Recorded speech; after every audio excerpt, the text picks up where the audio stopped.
Welcome to Wander Wisdom Adventures, where we explore the world, one captivating destination at a time.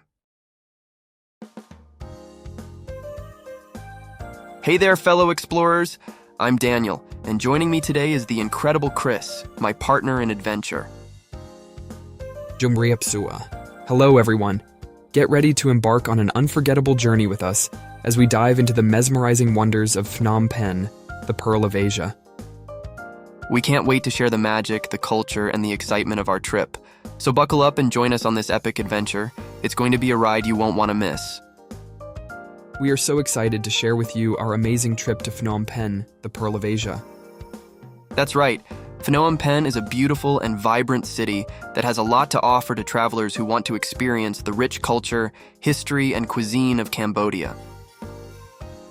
In this video, we will show you some of the top attractions and things to do in Phnom Penh, as well as some of the fascinating facts and stories behind them. So let's get started.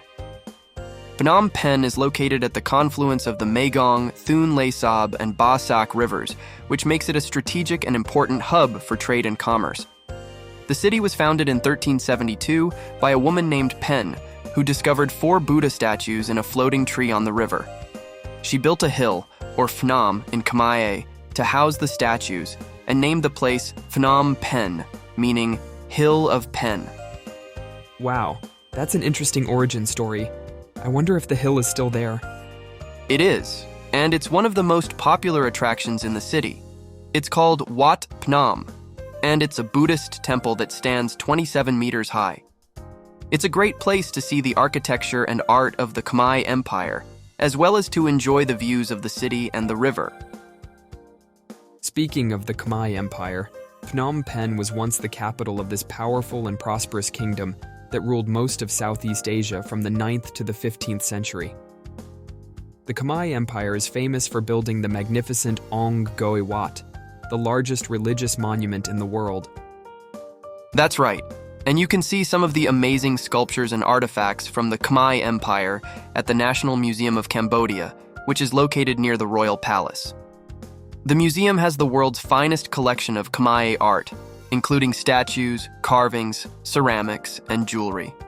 It's a must-see for anyone who wants to learn more about the history and culture of Cambodia. The Royal Palace is another must-see attraction in Phnom Penh. It's the official residence of the King of Cambodia, and it's a stunning example of Khmer and French colonial architecture. The palace complex consists of several buildings, gardens, and courtyards, but the most impressive one is the Silver Pagoda, which is also known as the Temple of the Emerald Buddha. The Silver Pagoda is named after the 5,000 silver tiles that cover its floor, each weighing 1 kilogram.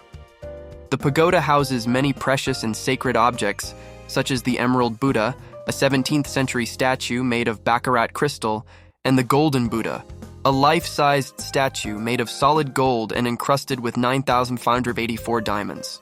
Wow, that's incredible. I can't imagine how much they are worth. They are priceless, and they are also symbols of the faith and devotion of the Cambodian people. Buddhism is the dominant religion in Cambodia, and you can see many monks and temples around the city. One of the most important temples is Wat Un Na Laom, which is the headquarters of Cambodian Buddhism.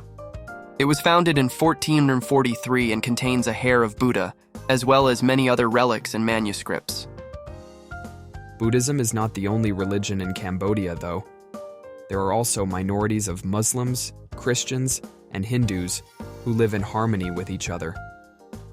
Phnom Penh is a very diverse and tolerant city, where you can find mosques, churches, and Hindu temples, as well as synagogues and Chinese temples. That's true, and that's one of the things that makes Phnom Penh so fascinating and unique.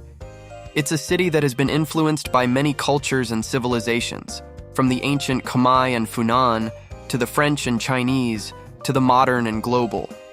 You can see this diversity and influence in the food, the language, the art, and the people of Phnom Penh. The food is definitely one of the highlights of Phnom Penh. You can find a variety of dishes and flavors, from the traditional Khmer cuisine, which is based on rice, fish, and spices, to the French-inspired baguettes, pastries, and coffee, to the Chinese and Vietnamese noodles, dumplings, and spring rolls. There are also many street food stalls and markets where you can try some of the local specialties, such as amog, a fish curry cooked in banana leaves, or gui thiao, a noodle soup with pork and seafood.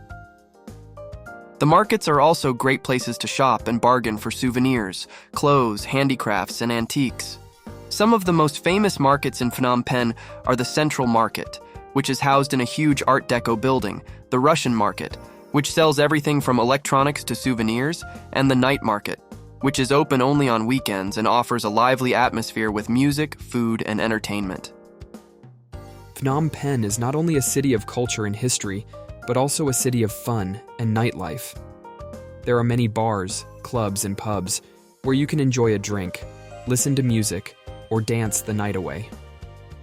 Some of the most popular areas for nightlife are the Riverside, which has a lot of restaurants and cafes overlooking the river, the Street 278, which has a lot of backpacker-friendly bars and hostels, and the Basag Lane, which has a lot of trendy and hip bars and bistros. Phnom Penh is also a city of contrasts and challenges. It's a city that has faced a lot of hardship and tragedy, especially during the Khmer Rouge regime, which ruled the country from 1975 to 1979. During this time, millions of Cambodians were killed, tortured, or displaced by the brutal dictatorship of Pol Pot, who wanted to create a communist agrarian utopia. Phnom Penh was emptied of its population, and many of its buildings and monuments were destroyed or damaged. It's important to learn about this dark chapter of Cambodia's history and to pay respect to the victims and survivors of the genocide. There are two places in Phnom Penh that are dedicated to this purpose: the Thual Slang Genocide Museum and the Killing Fields of Cheung Aig. The Thual Slang Genocide Museum was once a high school, but it was turned into a prison and torture center by the Khmer Rouge, where thousands of people were interrogated and killed. The museum displays the photographs, documents, and artifacts of the prisoners, as well as the cells, instruments, and methods of torture that were used.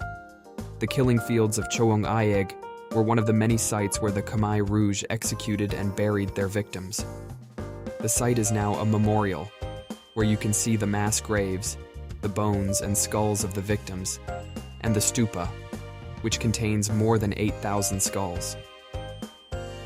These places are very sobering and heartbreaking, but they are also very important and educational. They show the horrors and atrocities that humans are capable of, but they also show the resilience and courage of the Cambodian people who have survived and rebuilt their country and their lives. They also show the need for peace and justice and the hope for a better future. That's very well said, Daniel. Phnom Penh is a city that has a lot of stories to tell and a lot of lessons to teach. It's a city that has a lot of charm and character and a lot of potential and promise. It's a city that we fell in love with, and we hope that you will too. Thank you for watching our video, and we hope that you enjoyed it. If you did, please give it a thumbs up and subscribe to our channel for more videos like this.